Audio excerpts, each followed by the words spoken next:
Coming up on this episode of Nintendo Cartridge Society, we open up a new box of Legos and find it's full of Skulltulas.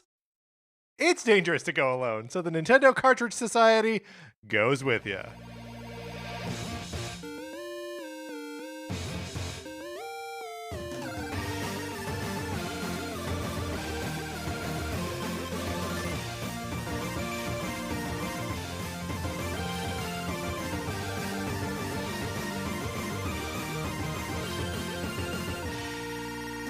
Welcome to Nintendo Cartridge Society. My name is Patrick Ellers, and I am joined, as I'm always joined, by my co-host, Mark Mitchell. We've got a good show for you today. We're going to be talking about the news from the week, including rumors of a LEGO Zelda set. And then on Thursday, we're deciding what Diamond in the Rough games should get remakes, just like another code Recollection did. But Mark, in the meantime, how's it going? It's going great. It's been rainy in LA. Has been, yes. Which tends to make like the short winter days feel even shorter. Right.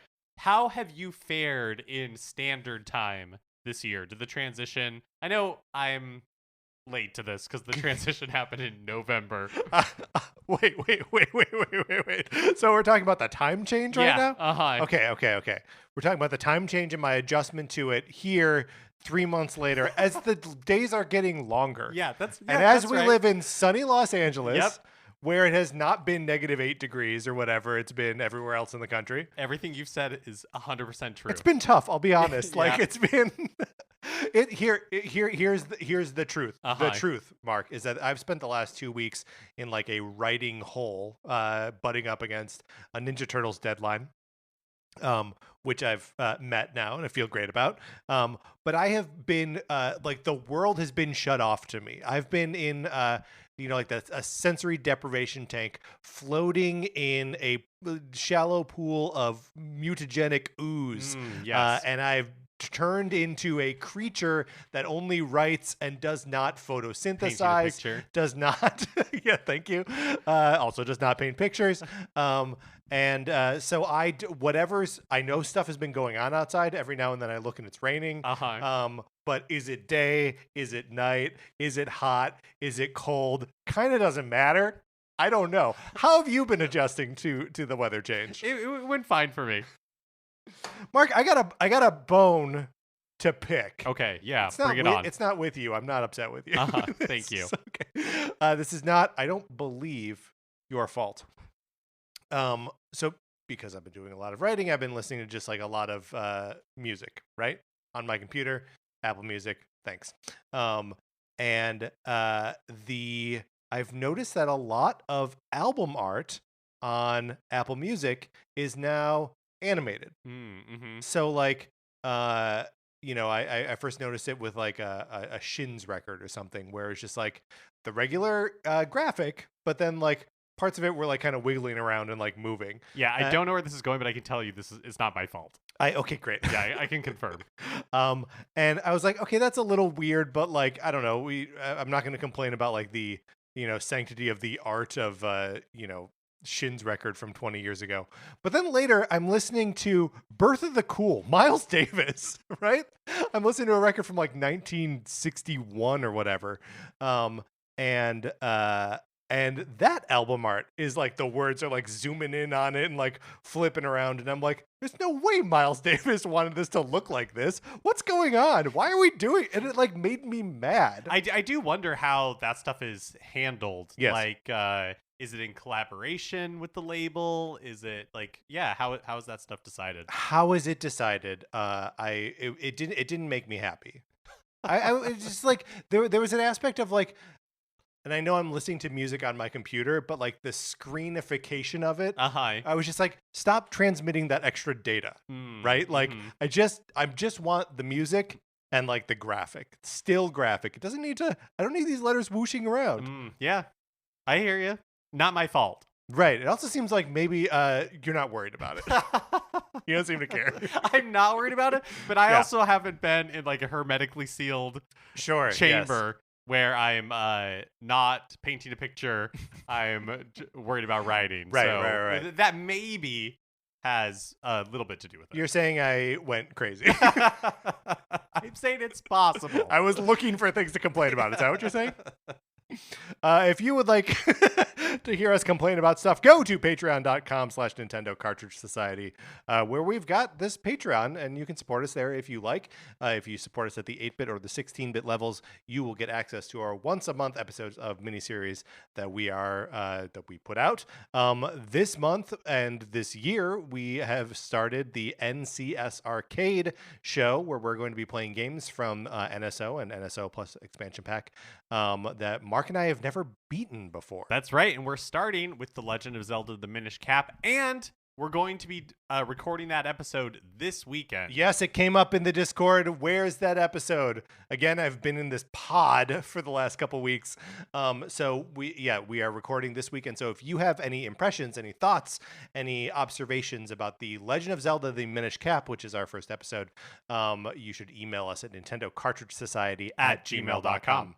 Mark, are you anticipating that episode? Are you excited about it? I'm really excited about it. I think NCS Arcade in general is going to be a lot of fun, talking about games that we don't talk about that much on the show because we've never beaten them before. Yeah, so yeah. I think it's going to be a good time. Also, you can go back and check out our other mini-series like NCS Detective Club, where we talk about the great detective shows of television, and NCS Goes Broadway, where we talk about some Broadway and off-Broadway musicals. And if you would like to continue that sort of conversation online with like-minded people who also want to talk about Nintendo and stuff, you can join the Discord, and you can do so by emailing us at nintendocartridgesociety@gmail.com, and I will send you an invitation. It's very, very easy. Mark, the thing that I've been working on is, of course, this Ninja Turtles encyclopedia called the TMNT Source Book, the first issue of which comes out on February 21st.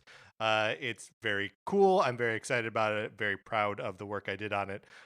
So check that out at your pre-order it from your local comic book stores or wherever you buy comics. Yeah, very cool. I'm very excited for this. I just gotta remember to like actually plug this thing because it keeps slipping my mind. Right now, it's just a burden on me. You know what I mean? A burden I love, and which is going to be very cool. All right, Mark, let's get into what we've been playing this week.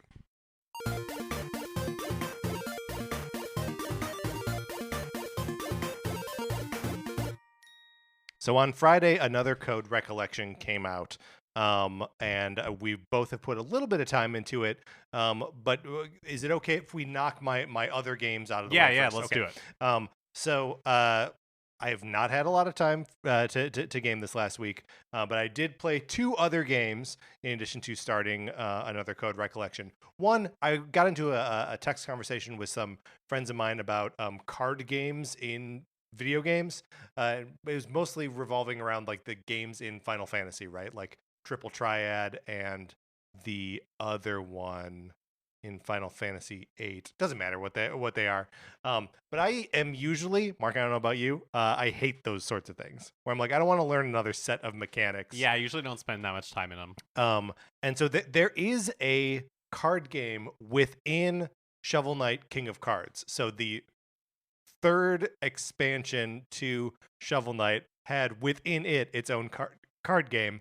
And I brought that up in the text conversation, and someone was like, what does it play like? And I was like, I have no idea, because I never played a hand of the game. And so I went in just to so I could tell them what it was like. And had fun for like 20 minutes and then was like, I got to get back to work. So I played a little bit of Joustus this weekend. How does it play? Okay, so it plays like it's more like a positional thing, right? So you have these cards that have arrows on them, like in pointing up, down, left, or right.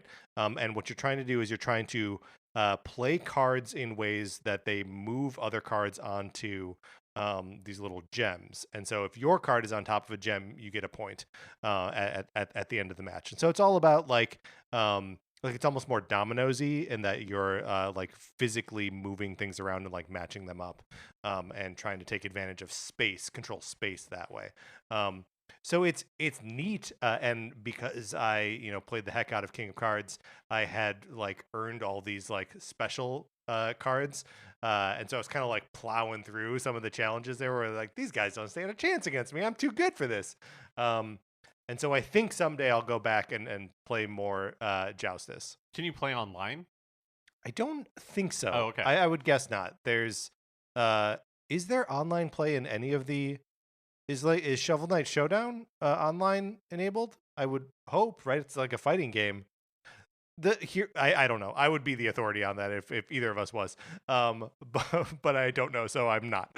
But regardless, just to say that Shovel Knight as a package, there's so much to Shovel Knight. Yeah, it's crazy. Treasure trove, like it's just out of control how much there is to do in that game. And then the other thing, Mark, I don't know really what drove me to do this. It's part of my I'm buying everything that Nintendo puts out this year sort of ethos.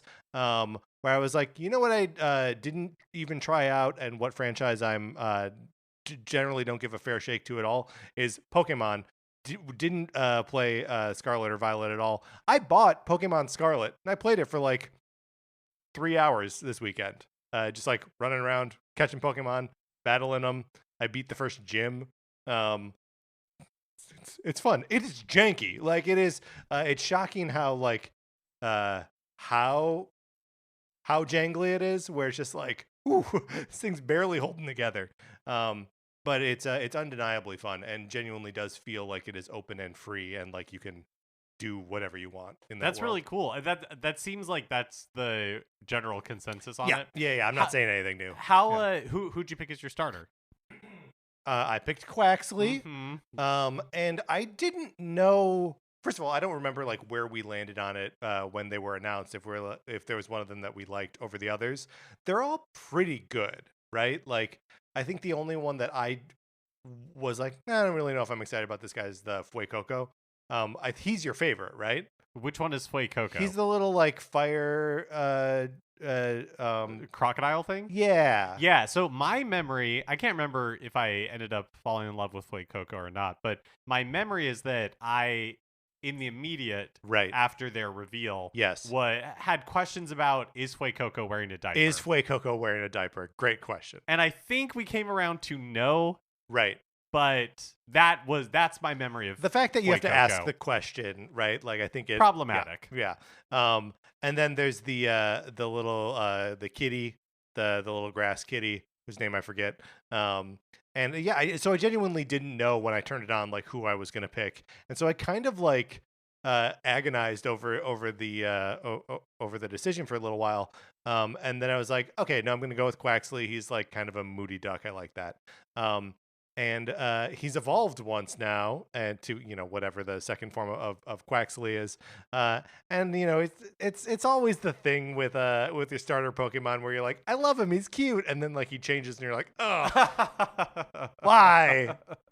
I want him to be cute. Yeah, totally. But so I don't know. This is not me like this is not me discovering Pikmin, right? This is just like I'm messing around with the newest Pokemon game, which is now over a year old. But I'm having a good time. So let's talk about another code, Recollection. Yes. So I have played very little of this game. I would say maybe 45 minutes. Okay. And I played it in bed while I was like winding down after a day of being crazy. So I want to hear mostly about your impressions playing another code, Recollection. Yeah, so I'm about 3.5 hours in, and I think this is such an odd duck of a game. It feels weird, and such an odd duck for a like kind of marquee Nintendo release, like the first like Nintendo release of the year. Yes, even by the like metric of the first release of the year being like a little bit of a strange thing, or like a rehash, or like a niche product of some kind. And of course I lump something like Super Mario 3D World plus Bowser's Fury and like Fire Emblem Engage. Well, Fire Emblem Engage I think absolutely belongs in that bucket where it's like this is a niche product for weirdos. But yeah, I mean this feels like a niche product for weirdos. Yeah, well it's so I never played Touch Memory, which is the name in America of the Nintendo DS version of this. And we never got the Wii sequel. And as far as I can tell, again, I'm only 3 hours in. Like, I guess I was expecting it to be a little bit like the Famicom Detective Club releases, in that it's like, hey, here's 2 discrete experiences. But it sews like possibly they've like sewn it together to be a single game now. Well, because you're not able to choose which one you start with. Exactly. Like, you just start playing the game. Yeah. Which is I also thought was very interesting, because you also can't buy, like, the thing with Famicom Detective Club is you could have purchased those games separately, right? And also the second one that came out is actually a prequel, so like, how would you order them anyway? Like, they made the right choice with Famicom Detective Club, and I guess time will tell if they made the right choice with Another Code Recollection. But like, yeah, I mean, I don't know. I'm struggling with the game, and I struggled a little less when I changed the voice acting to Japanese. I did that about 30 seconds in. I really struggled with the English language performances. And I can't speak to the quality of like the Japanese voice acting, but the fact that like it offends my ears less. I can't yeah, like, you know, like Yeah. it just becomes part of the soundscape Yes. instead of no, I agree completely. I think like one thing I as I was playing it, because in the beginning I really struggled with it, and even like 3.5 hours in, I'm enjoying my time with it, but I'm just constantly like, this is such a weird choice to bring this game back in like a package that like a presentation that is not like overly polished. It's not like it runs poorly Yes, right. or anything like that. It just feels very budget title in the animations. Yes. And yeah. Well, and it also, like, but it is a sort of like reimagination of how you interact with those environments, right? Like, the original game was a lot more like touch screen. You weren't like free roaming around 3D environments in those games. So like, the fact that they changed it to, you are almost in like a third person adventure kind of game thing, but it feels like an old version of that. Do you know what I mean? Like, Yeah. it feels like it is anachronistic on like a different timeline. Yeah, it's very strange. Like, it feels, the thing I was thinking about is that you and I have said, wouldn't it be great if they made a new Famicom Detective Club, right? And Yes. those games, I think they sold, and I think Another Code Recollection is proof that they sold pretty good. The Famicom Detective Club remakes, Sure, like, sure. you know, for what they were, Right. I think they sold pretty good. But there isn't really another like Famicom Detective Club that they Right. could remake. And so, but my headcanon for this is that the success of those, the relative success of those, is what made them be like, yes, let's go ahead and remake Another Code and its sequel in this new package, because we know that there is an audience out there for this sort of thing. Yeah. It's a totally different kind of jank than Famicom Detective Club had. Yes. Like, there are some, and these are things that from my understanding, are not in the original games, but they added like an optional hint system, which would have gone a long way in Famicom Detective Club, because the hint system, which I've used a couple of times, is actually really good because it's progressive. So if you just need a little bit of a hint, you can like pull that up and it gives you one hint and it kind of like puts you in the right direction. Yeah, that's nice. And then there's also other like quality of life stuff, like if you want a directional arrow that's always pointing you like you where just to go, click it on the you can turn it on, yeah. like stuff like that. Like they've done a good job in that way. I went back because in the game there is a device that the character Ashley, who's your main character, is given, and it's like a futuristic Switch looking type thing. And so I went back to watch some footage of Touch Memory to be like, or Trace Memory, might be Trace Memory. Oh boy. To be like, oh, what is it just a DS? Is it just a DS? And it is. Yeah. It is just a DS. And so like that's kind of fun, but in watching that footage, I noticed that like the presentation is very different between the DS and the Switch version. Like the DS version, probably because of like limitations, it's really like stark. Like there's a lot of darkness in the illustrations and like interesting. Characters standing in front of just like dark background, so it's really like shadowy. It has the art style is a touch more like realistic in its illustration, whereas this remake is much more like cartoony. Yeah, It's like it's brighter. well, it's definitely brighter. Like even any like thumbnail or like the box image for this game, like the overwhelming color is white, right? Like things sort of like fade into like a foggy background, which I think already like casts it in like a different tonality than something with like more black backgrounds, like you were describing. Yeah, like it's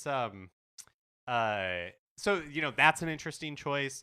It also seems like it's, and this is just based on a little bit of the DS footage I watched, but it seems like it streamlines some of the dialogue stuff, Mm. and so it makes it a little more presentational. And so in the remake, there is um a lot like some of it is like visual novel-ish, where you're just watching these interactions happen, and then there's occasionally Right. times where you can like quote unquote ask questions, but you're really just, there's a list of options, and it's not like it's a dialogue tree that you're like drilling down to. It's It just just like, makes you select each option. yeah, Yeah. and then they say what they're going to say about it, and in that way, like, the game is very so far it is very linear, not in a bad way, where you're like, okay, I know the solution is in this room, because the game is not letting, well, like, won't let you Right, leave right. if you have not like completed what you need to complete. There are some collectibles, like things that you're trying to scan with your device, that add like additional color to the story. Another thing that made me think of Famicom Detective Club is that the subject matter, I mean, it's not like super dark, but there's murder, and there's, I mean, it's right in the beginning of the game. You get like flashbacks to her like hiding in a closet when like her father's got a gun. Right? Am I reading that right? Yeah. So like it's it's scary, intense stuff. Yeah. And so I'm enjoying it. It is in some ways feels like, yeah, they are giving me that Famicom Detective Club that I crave. But in other ways, the game is very different. Like, Famicom Detective Club is not as like puzzle focused. Like, it really is just kind of a like, that is more about like dialogue trees and talking to the right people in the right order, and like scanning for clues. Yeah. And this is more like, it's a mix between Resident Evil puzzles. I'd say that's about the level of difficulty that they are. Maybe even like Baby's First. Well, some tigers have a red eye, and some tigers have a blue eye. So okay, let me ask you this, because one of the things I really liked, and I think carried Famicom Detective Club for me, both games, is that they were full of characters that I really thought were like interesting or fun, and like kind of complicated, and I was like trying to figure them out a lot of the time. Remember, like, is his name Hamada, the doctor? The doctor, yeah. I mean, like, right, like there are characters from those games that 3 or 4 years later we still remember, and so like there's in the first 45 minutes that I've played, I've not found an attachment to the characters that I've experienced thus far. Yeah, another code. Yeah, I think that's fair. They're definitely not as like quirky or interesting, and there's way less of them. Sure, way less, because you're on basically an abandoned island trying to like, and you're not interrogating people. Like trying to figure out what's like people are missing, and you're kind of looking for it and trying to put like the pieces together. So yeah, they're very different games. I don't really like. The comparison is more in my mind between the two than like actually you're like, oh yeah, these are comparative experiences. So, but I mean, I think the experiences have to be compared, right? Like, it's the same niche, right? Of like obscure Nintendo game that not a lot of people had access to, being remade, largely narrative focused. Like, they fit into the same bucket. Weirdly, I feel like Famicom, and again, they're so different, because this one you're actually controlling the characters. It's, like it's a lot of times it's in first person. You're doing puzzles. You're manipulating the environment. You're like exploring things in a way that Famicom Detective Club did not. The presentation of Famicom Detective Club feels much more polished to me, but it goes back to, it's like, is this a $60 experience? I haven't finished it yet, right? Right. But I feel like... But that is what you paid for it. But it is what I paid for it. I haven't finished it, so I don't know how long it is. I don't know how like it goes. But it's like, yeah, I think so. As long as you kind of like know what you're getting into. Because I think from Nintendo's point of view, are they expecting this to sell 1 million copies? They couldn't possibly. I don't think so. Yeah. But I think they're like, well, if we sold this at $30, are we, or like $50, right? Is that going to increase sales any? And I don't think it would. I think like maybe you would get some curious people who are like, for like $40, I'll check this out. But for the most part, it is a niche product. Yes. That like we said at the beginning, for weirdos that they love putting in January. Is that how we should be selling this show? As a niche product for weirdos? Yeah. Lovable weirdos. Yeah. But and so it's like, yes, like, am I glad this exists? I am. I'm happy to be able to play this. I think it's fascinating that they like unearthed this from a developer that doesn't exist anymore, which we'll like talk about a little bit in the news section. But that sort of thing is very encouraging to me, where it's like products that you have not thought about in a long time from studios that don't exist anymore could come back. And I really do think that because Famicom Detective Club was those remakes were on a relative basis successful, that is the reason why we got this. Yeah. Because otherwise why? It's fascinatingly baffling that this game exists, and it's not for everybody. This is not like a Nintendo. It's a different kind of Nintendo product. It's not that it's not polished. It's just that what's polished is so janky. Sure. Yeah. Well, and like, I always think about in terms of Nintendo games, like what's fun about it. And like, I don't know that I've discovered what's fun about Another Code just yet. But I think what is fun about it can be totally divorced from the like 3D free roaming and like voice acted, whatever. Like, I think even with what's bad about it, it's just like Pokemon, frankly, right? Like, where like those games are janky too, and you're like, well, but the fun part of it is still fun. If that is true of Another Code, and again, I'm less than an hour in, Mark's only 3 hours in. Do you think the fun is still in there? Yeah, I'm having Okay. I mean, I'm having fun. Sure. I'm enjoying myself. Like, I like the puzzles. I'm interested in the story. It does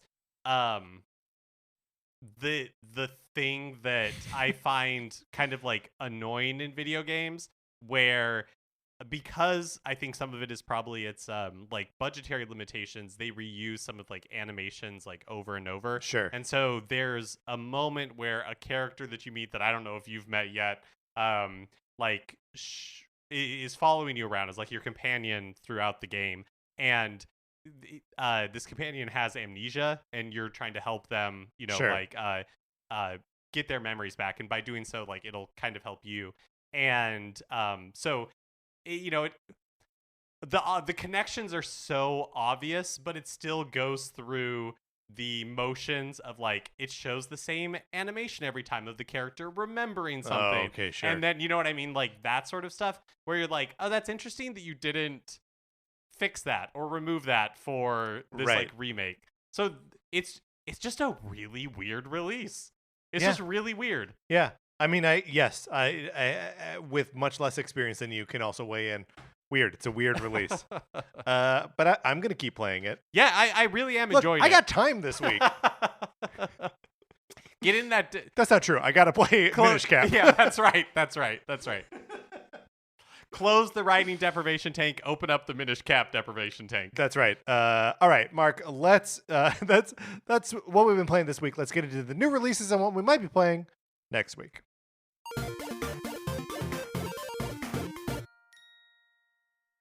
On Thursday, January 25th, Apollo Justice, Ace Attorney Trilogy, released on Switch and other platforms. Cool. You don't know, you've not played the Apollo Justice haven't. games, I haven't right? played this one, and I bought the Great Ace Attorney Chronicles, the one with Herlock Sholmes, that released in 2021. On DS or on No, Switch? because they've been 3DS. they've been re-releasing these collections, and so I bought the Ace Attorney Chronicles, which is the first 3 games with those released on Switch.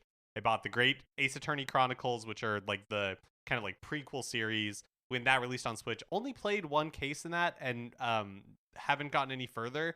But I'm definitely picking up Apollo Justice. I really like the Ace Attorneys series. really I like Phoenix Wright. Those like first 3 games. Yeah. Those are the ones that I've played all of them multiple times.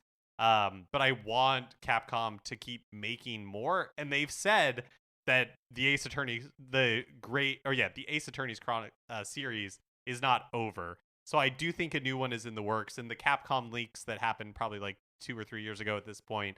New one was like penciled in at some point. So, and I think these have been selling pretty well. So I'm definitely picking this up. When I will play it, I'm not sure, but it's a series I really love and want to. When I was in Japan, they have like Capcom stores, and I really was hoping for some, like, they had some Ace Attorney merchandise, but it was very limited, and it wasn't really anything that I was super interested in. They got to make room for Monster Hunter stuff. There was a ton of Monster Hunter stuff, probably unsurprisingly. But I'm glad this series can like just kind of like Palamute. Yeah. Right? They had one of those like a big sword that you could take a photo with. Sure, why not? Yeah. Weirdly, they had a tiny bit of Ace Attorney stuff, and then they also had an even tinier bit of Ghost Trick stuff. And I now I'm regretting I didn't buy like a Ghost Trick pet. You should have. I should have. You absolutely should have. Yeah. I also just wanted to shout out here. Also on Thursday, Under Night in Birth 2 Sis Celeste is out. That's mostly just to put a pin in the whole Under Night in Birth series, which again we will circle back to later in the episode. Weird time for new releases here, don't you think? Yeah, definitely. I feel like we're ready for a Nintendo Direct. Absolutely. Do we need to talk about this now? Because like we're let's look at the calendar, Mark. Let's bring up the calendar. Yep. The Nintendo Directs usually happen the second week of February, which at this point puts a Nintendo Direct like 2 weeks away. Yeah. Like 2 weeks from today, we could be hearing something about a new Nintendo Direct happening on the 7th or the 8th. Do we want to, or I mean, it's also possible it could be the week after. Do we want to lay down bets? $1 million bet? Yeah, let's do it. It's been a while since we've had $1 million bet. It's been a long time since we've had $1 million bet. When, what day? We don't have to do time, but just what day will the Nintendo Direct be? I'll let you go first. Okay, I'm going to say Thursday. No, Wednesday, February 7th. Okay, I'm gonna say Wednesday, February 14th. Okay, great. I think they're gonna do a Valentine's Day themed Nintendo Direct. I think Miyamoto will be there wearing like a shirt of 2 Pikmin kissing. I mean, I love that. Do you think they do a Nintendo Direct the week that Mario vs. Donkey Kong comes out? No, I don't think they do. No. I don't think that was a great $1 million bet on my part. Well, it's too late. It's in the books. We have shaken hands. The document has been notarized. It's too late. That's the $1 million bet. All right, we're done with this segment. Let's close out the new releases. Which brings us to a regular segment on this show. It is time for 433.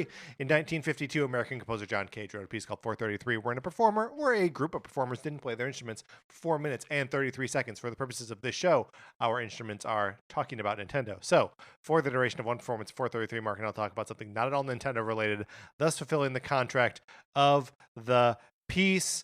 Mark, we're both enjoying the television show Fargo.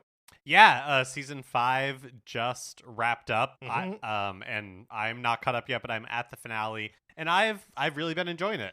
Yeah, I did finish it. I love the series generally, and I really enjoyed season 5 after like kind of a slog through season 4. That's a season that I had to like stop and start and stop. Seems to be the general consensus a couple times. Like I know that there's one episode. I've heard that there's one episode in there that is like Wizard of Oz thing. That episode's supposed great. To be really good. Yeah. And honestly, the last 3 episodes of the season are phenomenal. Like, and the first episode is pretty cool too.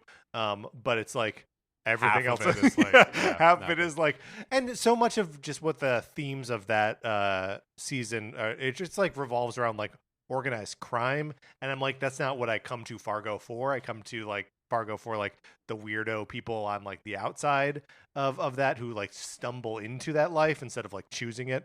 So yeah, it's just a tougher hang than the rest of the seasons. But regardless, we got to talking about Coen Brothers movies and being like, maybe we've only seen like half of them. So I thought we would take a which Coen Brothers movie are you quiz.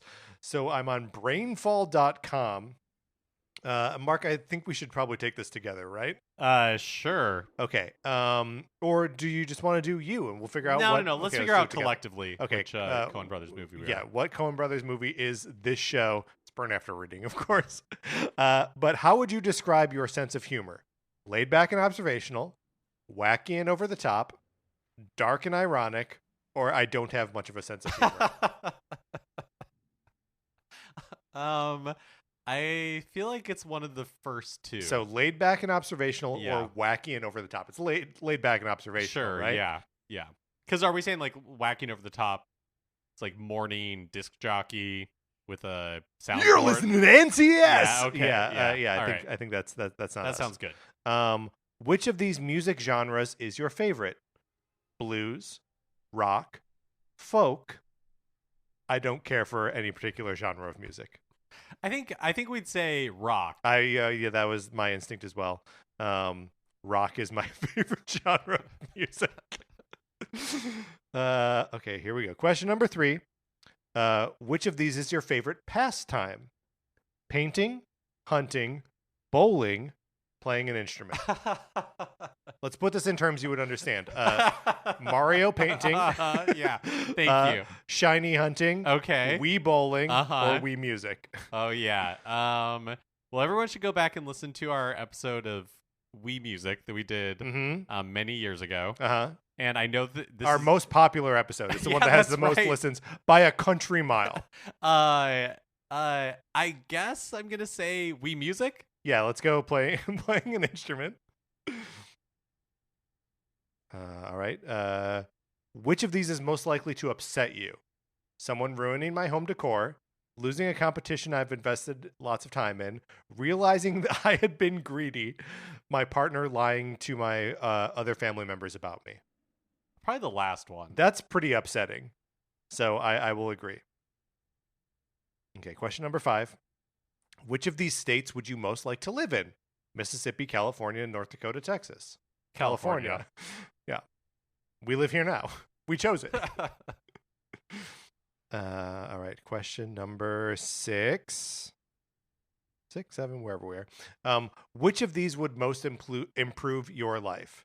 Saving more money, learning a new skill, taking a trip, learning a new language, using AI to do all my homework for me. I would love to learn a new language. That's something that I really wish was a skill I had. That's great. We have to keep going. Okay, all right. Through the rest of these questions. And there's what, 45 of them? Yeah, there's 45. Well, there's 45 more questions. Oh, right. Sorry. No, there were 10 total, so we're almost done. Which language would you want to learn? Spanish, French, Italian, Mandarin, Chinese. Mandarin. Right. Going with Mandarin. Okay, keep going. What is holding you back from your dreams? Nothing. I'm free. My back pain. Ouch. Or I just don't have enough time. I gotta say it's enough time. All right. Come on. Wait. Now it says question 6. What's happening? We've answered so many questions. Maybe it's shuffling them. What motivates you to succeed? Money, my family, justice. I wouldn't say that I'm motivated to succeed. That last one for sure.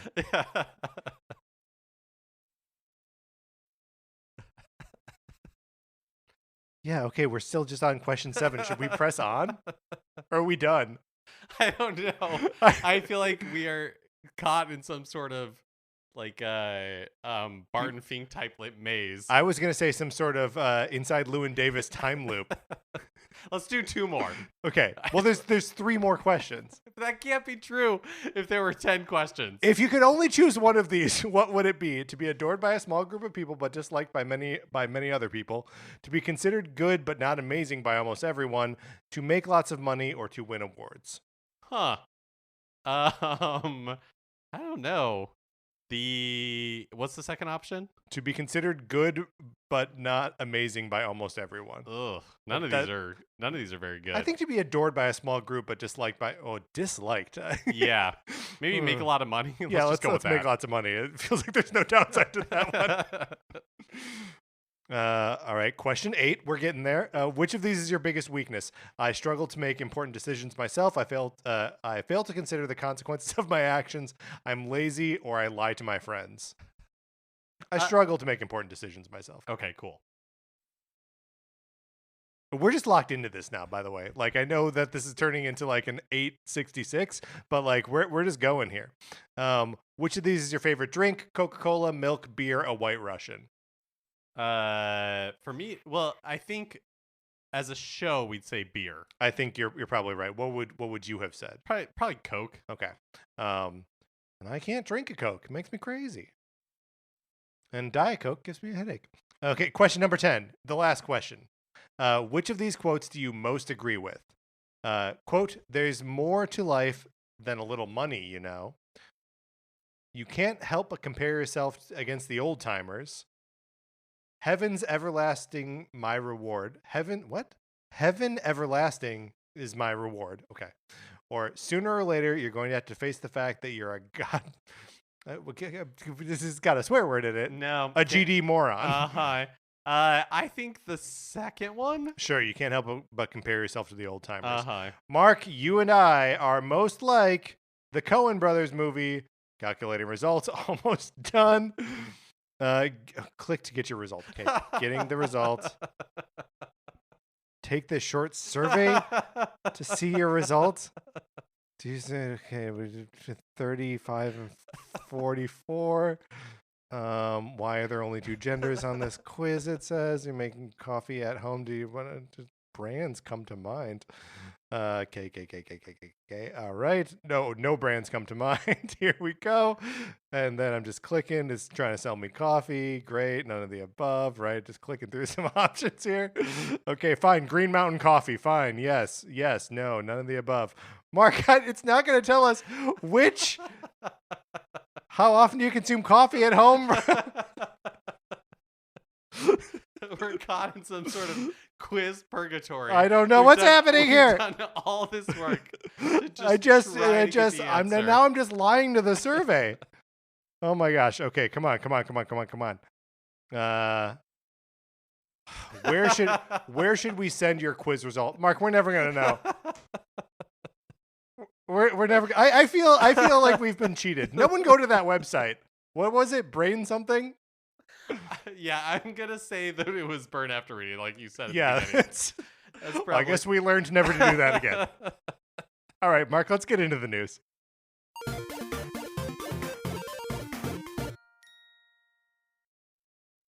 Let's talk about Palworld. Let's talk about Palworld for a second. Or what we know about Palworld and what's going on in the world of Palworld. I haven't played it.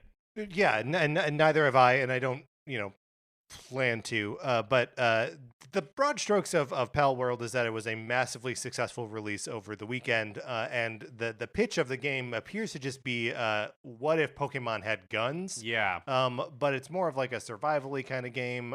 But the sort of like main features of the thing that I think we should talk about on this show is its stunning similarity to Pokemon, and whatever accusations of like plagiarism or stolen art assets or whatever are attached to it, which is like sort of interesting, but also kind of like Nintendo's going to do what like if they're going to take legal action against it, we'll see it happen, and whatever. But for me, the real thing is like, why is this thing so popular, right? Like, because it sold 5 million copies over the weekend, and this is with it being free on Game Pass. So people are playing it for free on Game Pass and also buying 5 million copies of it, right? Right. It is an unqualified success, a huge hit at the beginning of the year here.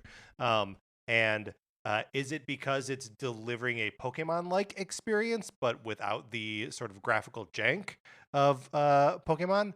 Is it because it's like a multiplayer survival sort of game? What's happening here? Yeah, maybe it's all of the above. And I'd Yeah. be super curious if there are listeners who Yes. have picked it up and have played it. Kind of like what your impressions are, because I do think the catchiness of the premise, Yes. which is, like, oh, it has a really cute art style, looks very much like Pokemon. But then, like, you're putting these pals to work on an assembly line to make, like, AK-47s that Right. you're using to, like, ride into battle. Like, I think that kind of is hitting a sweet spot between what is very appealing about Pokemon, which, Yep. or, one of the things, which is its cute art style, the fun monsters, the, like, collecting mechanic, crossed with this kind of, like, ironic... you're Yes. using, instead of being, Well, and like there's a little bit of like an edgelordiness to it. Yeah, there's yeah. like a Rick and Mortification of Pokemon here. And I say this as someone who likes Rick and Morty, generally speaking, but like that sort of aesthetic outside of the hands of Rick and Morty is I don't like it. But I think that's like, Yes. that's the sell. But That's the sell, sticky. right? Yeah, for sure. What is interesting is that like what you said, it has a cute art style, and like the pals themselves, the creatures are cute, right? They look like Pokemon. That's part of like where the controversy comes from. But like everything else has a sort of like semi photorealistic style that I think is lifted from like another game entirely. It seems incongruous to the like creatures that live on this island. Yeah, but I think that some of that, like, that what you're describing is More of what's is a selling point. Yeah, and not I like agree. to me it, some of like the key art and everything looks, I don't think it is, but what it looks like to me is when you're like telling an AI photo generator to be like, create a picture of a Pikachu riding a tank, and Right. it would come up with something very similar to this. Show me a Bulbasaur holding a machete with a Hitler mustache. Like Right. it does feel like it's that sort of thing. Like what if Cards Against Humanity made a game, you know? Yeah. But I think that it does show like an interesting, I think in a way, like, it shows the impact of Pokemon, right? Yeah, sure. And that they're we talk a lot about on this show about Pokemon as a company, the Pokemon company, and like those games and everything are manufactured to get kids when they are young, and there's a new generation every 3 years, because between 6 and 12 you have 3 opportunities, to hook them before they might grow too old. If there's only 2 generations that they have, like all this kind of stuff. But I think that like everybody loves a Pokemon, right? Like, Yes. Everybody loves like Pikachu, or they love Bulbasaur, or they love like a Pokemon everybody is fond of. Right. And I think that Palworld is kind of like, yeah, you've maybe aged out a Pokemon. You're not super happy with the direction of the series. You think it's a little like too much for kids. And so now here's Palworld that has a lot of the stuff you like about it, but is just a little bit more ironic about the whole thing. Yeah, I mean, I think that like it is important that Pokemon be for kids, right? Like that's like a core tenet of it. But it's been around for so long that a ton of those kids have grown up and are adults now, and adults want an adult Pokemon game. And I think Palworld is more borrowing aesthetics than anything else from Pokemon. That's what it seems like. But like, it makes me wonder, like, is there there'd be a market for an adult Pokemon game, right? For like a serious, not like grimdark or like hyper violent or whatever, but just like a game that plays by the rules of modern AAA video games, Yeah. but is Pokemon. Yep. And I think in absence of that, we've got this Palworld thing that people are like, good enough for me. I'm gonna play it. And like, the thing is, I can understand playing the game on Game Pass like for the lulls, right? Like it's very like memeable and silly and funny. So I can understand playing it there, but buying it because it seems like a funny, weird time. I don't that I have a harder time wrapping my head around. Yeah, I mean, it's also only like $30. Okay. So, it's not, you're not paying like $60. So, Plus 35 for an expansion pack. right, exactly. And I think that the word of mouth, and it's catchy, like it's a catchy premise with catchy Totally. art, So yeah, it'll be interesting to see. I mean, 5 million copies, that is an incredible success. Absolutely. It will be really interesting to see what kind of like staying power it has. Yeah, I mean, yeah, it's very. Do you think that this like, we've not heard any sort of like statement out of Nintendo or the Pokemon Company or anything like that. Do you think they're paying attention to this? Do you think I always am surprised when like there are interviews with Nintendo developers and they're like, "Oh, was this because of this or whatever?" And they're like, "We don't know what that is." But like they must be paying attention, right? Right. And like, what kind of lesson do you think they learn from this? I don't know that they care. Sure. Sure, I bet that I bet they're aware. But I wonder because they're like, that is not what we do, right? Yes. It's filling a market that we are not interested in pursuing. Mhm. So it doesn't really affect what we're working on. Like I can't imagine that they're like, oh gosh, in the next our next starter should be like a gun with a cute haircut. Yeah. You know what I mean? Like I don't think they're in like panic mode. I think it's just like, oh, that's like interesting, but I can't imagine that it's like that they feel like they've like left something out like on the table. Yeah. No, I get what you're saying there. Do you? It's impossible to predict. Instead, useless to speculate if like Nintendo's going to pursue any kind of legal action or whatever. This to me feels like a way different situation than when they shut down like fan remakes or whatever.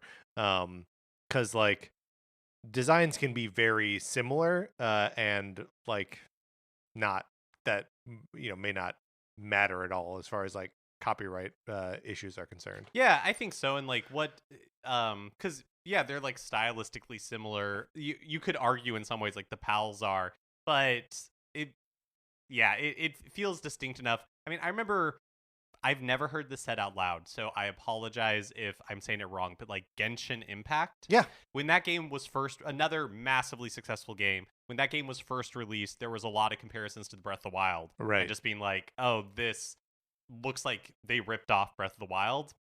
Nothing ever came of that. You know what I mean? It's not like, And I do think it's funny that like it then just allows both things to be massively successful. Yeah. Right? Like, because Genshin Impact is a huge moneymaker for whoever makes Genshin Impact. And like Palworld seems to be like super successful. And the next Pokemon game, guess what? It'll be super successful. Yeah, because they're totally different audiences. Yeah, that's right. Two things we generally don't talk about that much. One that we've in a way sworn off talking about entirely. Sworn it off. And yet, here we are. Here we go. Lego sets and rumors. A known and accurate Lego leaker, 1414 Falcon fan, revealed that a Lego Zelda The Great Deku Tree set is in the works and could be coming out September of this year. Which is a fascinating prospect because what does this mean? Like, we've had these Lego Mario sets for a while, right? And there are all these like other sort of like prestige-y, sort of like nice Nintendo Lego sets that are not like, not playing that same sort of game. But like, is this the start of a Lego Zelda set? Right. And here's what the rumors say it's going to include. So this September, apparently the set will consist of 2,500 pieces, where you can build not one, but like two versions of the tree could be built. One that has green leaves, or it could also have cherry blossoms.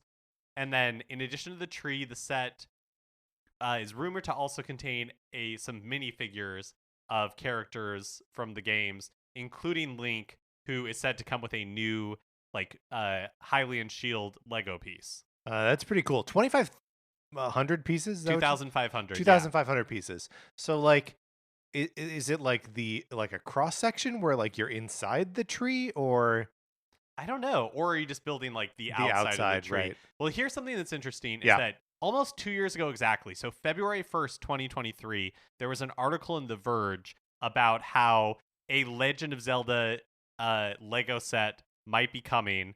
And this is from Promo Bricks, which is, according to The Verge, one of the foremost Lego leakers. Yeah. Is saying that we're gathering all the Lego leakers, like Infinity Stones. One was in development, Uh-huh. and it's reportedly a 2-in-1 set based on the Great Deku Tree. And again, this was a year ago. Wow. February 1st, 2023. And also including that, a member of the Euro Bricks forum named Jean Grey Forever claims to have been part of a paid survey where they were shown upcoming Lego sets and asked how much they'd be willing to pay for them. But Promo Bricks says they were able to obtain images of the survey from Jean Grey Forever and they looked legit. So this is how Jean Grey Forever describes the set. Perfect. Be like $200 to $325, probably $250. It's a 2-in-1 model based on the Great Deku Tree. Just to clarify, I'm not a Zelda fan. Blah blah blah. There were 2 images of the set because they give you enough pieces to make 2 versions of the tree. Just to clarify on the 2-in-1 aspect, it appears to be the same model, which you can redress to make it look different. One of the trees was specifically labeled as designed from the Breath of the Wild game, whereas the other came from Ocarina of Time. And there's like an opening underneath that had pink flowers. The version had no opening under the other version. So one version had an opening underneath the branches and had pink flowers. The other version had no opening underneath the tree's face and had green leaves instead. Whichever tree you make is featured on a base with a Zelda logo on it. The minifigures, I recognize one is Link.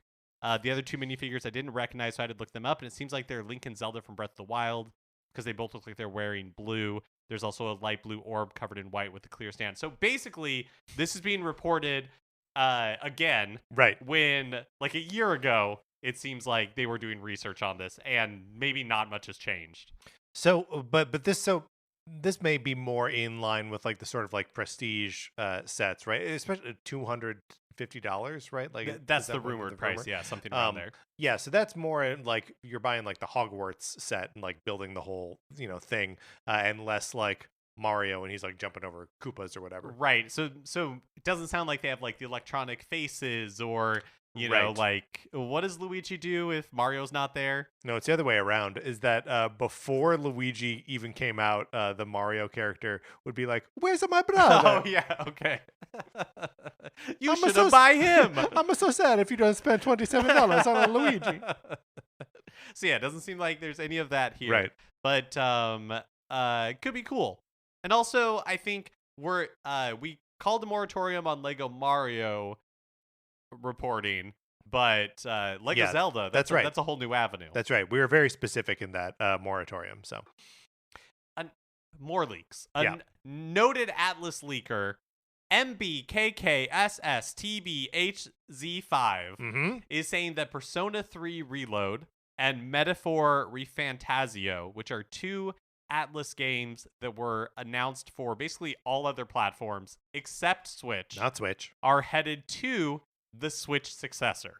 And so that's why we have not heard about them on Nintendo platforms yet. There we go. Which could well be the case for anything that we see announced for like current generation hardware in the next couple months until the next version of the Switch is officially revealed. That like won't be coming to the Switch, but maybe the next thing. And I guess like I think we are both sort of the opinion that the next Switch is going to be just a more powerful version of the Switch. But I guess we not really like nailed in how we feel about we think backwards compatible for sure, but the sort of idea of like forwards compatibility, will all games that come out for the new Switch also be playable on the old one? Sounds like if this rumor is true, no. Yeah. Sounds right? like there will no. be new Switch exclusives. Yep. Which makes sense, especially probably Totally. for third parties who are maybe the Switch is too old for them to target it as a system for development, but the new one they feel more comfortable porting to. Yeah. But just another, like twig in the growing Nest. nest. Yeah, that is, hey, we're due for new Nintendo hardware We're due soon. for it, yeah. Speaking of which, what percentage of developers are currently working on games bound for the Switch successor? A new survey from the GDC State of the Industry, I'm assuming that's Game Developers Conference, State of the Industry, says that just 8% of the 3,000 developers that were surveyed said their game is for the Switch successor. Which is interesting depending on like how the survey is worded, but just the 8% feels low to me. Well, I'm thinking like from the Game Developers Conference, that's a wide net. Sure. And 3,000 developers is, I'm assuming, a lot of indie developers. Totally. Right? So a lot of that is probably like PC focused. And if you narrowed it down to, I don't know if this survey includes, big companies like Capcom, or because if you think of like, there have been a lot of games developed for Switch, excluding indie games, but the number of companies that have published is probably in the low hundreds. Yeah, sure. 100, 200. So 3,000, I think, is a lot of people to be surveying. Yeah, for sure. Well, and like I also trying to square it with the thing that we had read the other day about Nintendo seeking out like new partners to sort of like fill the gaps in the early lineup for the new Switch.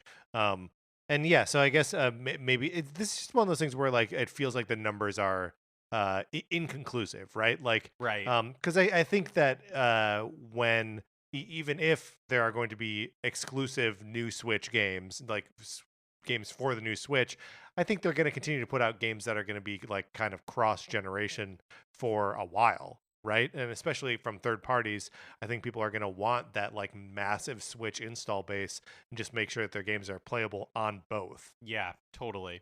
Yeah. And I don't think that when the new hardware comes out, especially like third parties are going to just like stop development on the Switch for a while. And because it has that huge install base, also the thing isn't announced yet. So the fact that 8% say they're working on something is like, that's a remarkable number of developers working on something that hasn't been released yet, especially because I'm guessing that a lot of them don't have official dev kits. Right. So they're just like guessing. Yeah. Yeah. Or they're getting the survey and they're like, yeah, my game would be great on the next Switch. Well, interesting. You have written down here that 18% said they're working for Switch.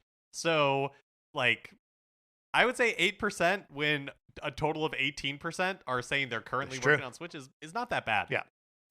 As is frequently the case with the recently Nintendo published remakes and remasters, like, for example, Super Mario RPG Remake. Yep. We didn't actually know that who the developer of that was, which is like Arte Piazza. Yes, who does the Dragon Quest remakes. Right, that they were responsible for the Super Mario RPG remake until the game released. We had no idea who was developing the Another Code Recollection remake until it released. But now we know, it was revealed on social media that developer Arc System Works was behind it. And this is where I take the pin out of earlier in the episode when I placed it on the in-birth, whatever those games are called. Yeah. That's they make a lot of like anime fighting games. Under Night 2, In-Birth, In Sis Celeste, Celeste. Yeah, Sis Celeste. Uh-huh. And it's like System Celeste, right? Yeah. But so yeah, these guys make a lot of like fighters, and they've, to my knowledge, have not made a Nintendo game before. So one thing that's interesting that I was reading when this was revealed is that Cing, C-I-N-G, was the original developer of Another Code they've closed for many years. But apparently a lot of the developers, or many developers from Sing, are now at Arc Systems Works. Oh, And interesting. so many that worked on this remake had worked on the original like DS and Wii titles when they were working at Sing. So maybe that's the connection that brought Arc System Works into it. Which is and this is something that like feels like it is part of the Nintendo reaching out for like new partners and like why can't a company like Arc System Works make a first party Nintendo game? Like there's kind of no reason not to tap all these great assets, especially if they're people that have worked with Nintendo before, like through Sing. To celebrate and also publicize the release of Prince of Persia: The Lost Crown, developers from Ubisoft Montpellier held a Q&A session on the Metroidvania subreddit over the weekend. Hold on, I just got to subscribe to the Metroidvania I know, subreddit. I didn't even know that was a thing. They were asked if there was an IP or franchise that they wanted to make a game using, and senior game designer Remy Boutin said they would love in all caps, to make a Zelda game, specifically calling their desire to make a strange, quote, strange spin-off based on Adventure of Link. Okay, now because this is simultaneously the most obvious and the craziest answer possible. A, we'd make a Zelda game, no kidding. B, it'd be based on Zelda 2? I love this. One for the freaks. Yeah, one for a niche product for weirdos. Yeah, that's right. That's right. I love this. Please give me the Saga of Error, or just a random dungeon generator that's just those orange guys with the axes. Or it's one of these in-game card games. No, come on! I'll never play it. Splatoon. Finally, a Splatoon 3 map, Mincemeat Metalworks, is currently out of rotation in the game. The stage has been down since Sunday, January 21st, and will return today, January 23rd at 6 p.m. Pacific. They're making some changes to the map, but in a adorable, typical for Splatoon fashion, they've stated the universe reason for the closure is, quote, for inventory and on-site inspection. I love that they're saying that it's closed. Like we had to close it for an inspection, and like their graphics up on the like Nintendo Twitter and the Splatoon Twitter, where it's like there's like construction and they're like the little inspection things. It's just very adorable that they have an in-universe reason why this stage is being like retooled or debugged or something like that. Yeah, very cute. We don't know what's happening to the stage, right? But do we think it is just like fixes? Or yeah, I think that they're making some change. I've read like the headline. I haven't dug into it, but I think they're making some changes based on like player feedback or just generally for playability. Well, I'm glad that they had to close it down for inventory and on-site inspection. All right, Mark, let's get out of the news. That is going to do it for this episode of Nintendo Cartridge Society. Remember, you should be in our Discord. Email us for an invitation, and I will send it to you. Anthony DeLuca made our logo. Our theme music is provided by 8-Bit Betty. You can get more of his music by going to 8bitbetty.com or by listening right now. For my co-host, Mark Mitchell, this is Patrick Ellers, saying thank you for listening.